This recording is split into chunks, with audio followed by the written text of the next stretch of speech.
What if the most powerful prayer you could ever speak is only 2 words long? No rituals, no effort, just a truth so direct, it bypasses your mind and rewrites your reality.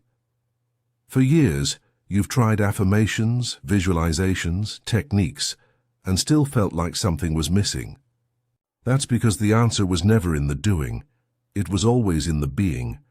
Neville Goddard, in his final and most raw teachings, revealed something hidden in plain sight, something so simple most overlook it, yet it's the very root of all creation. In this video, you'll discover a forgotten technique that goes beyond manifestation tricks. You'll understand the creative power behind the words I am, and how to use them not to wish for change, but to embody it, starting now. So stay with me until the end, because once you hear this, you won't just learn a concept, you'll become it. And if this resonates, don't forget to like, subscribe, and drop your own I am statement in the comments. This isn't just a video, it's the moment everything changes. There's something strange about final words.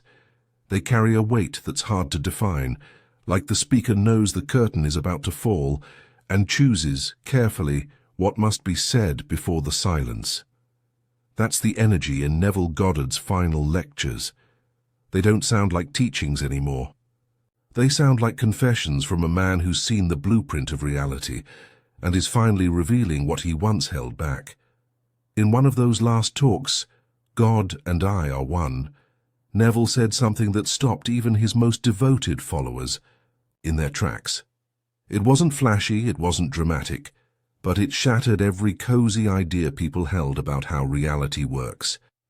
He didn't tell them to visualize harder or affirm more confidently. Instead, he pulled the rug out from under all of it. The words you speak every day, he said, aren't just habits or reflections. They are divine tools, sacred, creative, dangerous even, and it all came down to 2 words, I am. He wasn't using them like self-help slogans. He was naming the force behind everything, the origin point, the power that shaped galaxies, and also answers when you say, I am tired or I am lost. He wasn't talking about God as an external figure. Not anymore. Not in these final moments. What he said was this: the voice that says, I am inside you, that is God. No metaphor, no poetry, just truth. And as simple as it sounded, it was disruptive. It meant that every time you speak about yourself, you're not just talking, you're creating with a power most people never realize they're carrying. He didn't soften the message. For comfort, there was no disclaimer, no backpedaling. Either you accept that the divine lives in the core of your being or you don't.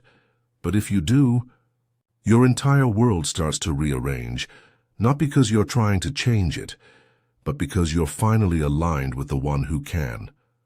That lecture wasn't just a conclusion, it was a doorway, and only those brave enough to walk through it would understand the depth of what he truly meant. Before anything was named, before thoughts took shape, before language formed, there was only one thing: awareness. And when awareness tried to describe itself, it didn't use a title, or a role, or even a desire. It simply said, I am. Not a sentence, not a wish, just a recognition of being. Neville didn't want you to memorize this. He wanted you to realize it, to grasp that those 2 words are not just sounds you make. They are the spark of creation. He wasn't giving you a new mantra. He was exposing how you've been using divine power unconsciously your entire life. Every time you say, I am tired, I am unlucky, I am stuck, you're not reporting your mood, you're issuing a command. You're not describing reality, you're shaping it. Because I am is not just language, it is identity in motion. It is God naming himself inside you. And here's the twist. The universe doesn't respond to what you want. It responds to what you say you are. You might pray for peace while calling yourself anxious. You might declare abundance with your mouth, but inside you echo, I am broke. And guess which one the world obeys? Neville once said that to be aware of lack, even while praying for abundance, is to manifest more lack. Not because the prayer isn't heard, but because the identity behind it speaks louder. That's the problem most people miss. They're begging for change while claiming the same old self. You can't transform your world while clinging to the same label. So the shift begins here. Stop imagining God as distant. Stop thinking of him as a force outside looking down.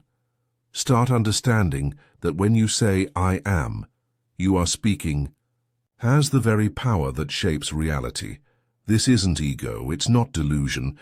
It's returning to what has always been true, that your words carry the weight of creation. From this moment on, treat I am like sacred ground. What you place after, it isn't just language. It's your future being written in real time. There's a moment, quiet and almost imperceptible, when you stop searching for God and realize you've never actually been apart. Not even for a second. We grow up imagining a higher power above the clouds, somewhere distant, invisible, hopefully, listening.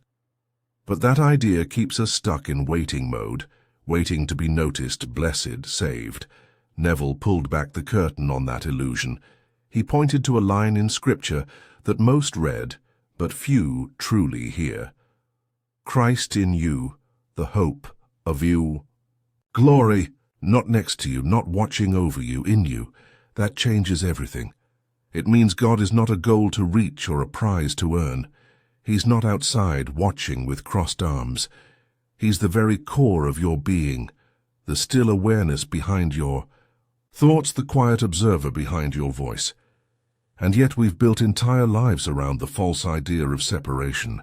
We say things like, I hope God helps me, or I need God to intervene, never realizing that every request we make is coming from the same voice that is the answer. Unity doesn't mean becoming something more. It means stripping away what was never true to begin with. It means peeling back the layers of identity and remembering that you are, and always have been, the extension of the divine. When you sit in silence and say, I am, without adding anything else, you return to that unity. You stop reaching, you stop striving, you stop performing. And in that stillness, something incredible happens. You're no longer a person trying to connect to God. You remember, you are the awareness through which God expresses. Your breath, your presence, your very existence, that is the proof. This realization isn't poetic. It's foundational. It reorders how you think, speak, act, and live. It breaks the illusion that there's something missing. Because when God lives within, nothing can be missing. No music, no affirmations, no goals, just stillness. That's where the real power begins. Not in noise or effort, but in the quiet recognition of who you are before the world told you who to be. Neville taught a practice so deceptively simple that most people overlook it entirely. It doesn't require belief, emotion, or even words, just the willingness to sit, breathe, and speak 2 syllables with intention. I am, not I am successful, not I am healthy, just I am. You don't add anything to it. You don't chase a feeling. You don't try to force meaning, because the power isn't in the outcome. The power is in the awareness that remains when everything else falls away. Sit down. Let the world keep spinning. Let the notifications pile up. Let the chaos move on without you. Close your eyes. Breathe and listen. Not for something out there, but for the silence that echoes within. That silence is not emptiness. It is presence. It is the original awareness that existed before you had a name, a history, a story. When you speak I am from this place, it's not performance, it's remembrance. You're not trying to become something. You're recognizing what you've always been. This moment of stillness isn't a trick or a shortcut. It's a return a return to the root, to source, to the presence before thought. That's why it works. Not because you forced it, but because you let go. And in that letting go, in that quiet echo of I am, you realign with the truth that never needed convincing. You are not becoming divine. You are removing the noise that hid it. After stillness comes responsibility, because once you've remembered who you are, once you've felt the weight and beauty of those two words, I am, you can no longer speak casually about yourself. Every word that follows I am now carries the weight of creation. This is where most people slip. They walk out of silence and fall right back into old habits. I am tired. I am unlucky. I am stuck. And they wonder why nothing shifts. But now you know better. You know that I am is sacred. It is not a placeholder. It is a creative command, and it must be treated that way. This isn't about wishful thinking or fake positivity. It's about truth, real truth. Not I am healed because you're pretending the pain is gone. I am healed because healing is part of your spiritual nature, and you're speaking from that deeper knowing, not from symptoms, but from essence. You don't say, I want to be loved. That implies lack. You say, I am love. Not because someone said it back to you, but because love is what radiates from your being when you stop believing you're separate from it. This shift from desire to identity is everything. Desire says, I need. Identity says, I already am. And when you speak from that space, reality bends, not because you begged, but because you aligned. Neville put it simply, claim what is true, not what is missing. Speak as though it has already been done, because in the unseen realm where God dwells, it has. So take care with your words now. They are not reflections of your mood. They are blueprints for your world. Let each statement be a declaration, not a doubt. Let every I am carry the gravity of someone who knows that God speaks through them, not later but now. There comes a moment, quiet but undeniable, when something inside you shifts, not because you heard something new, but because you finally believed it. You sat in silence. You remembered the name. You spoke the truth. Now comes the part most people skip, living like it's already done. This isn't about walking around with forced smiles or pretending nothing ever hurts again. It's about alignment. You declared healing? Then carry yourself like someone who knows their body is already cooperating. You spoke abundance? Then stop watching your bank account like a verdict. You claimed freedom. Then let your choices reflect it. You are not here to wait for the world to catch up. You are here to move like it already has.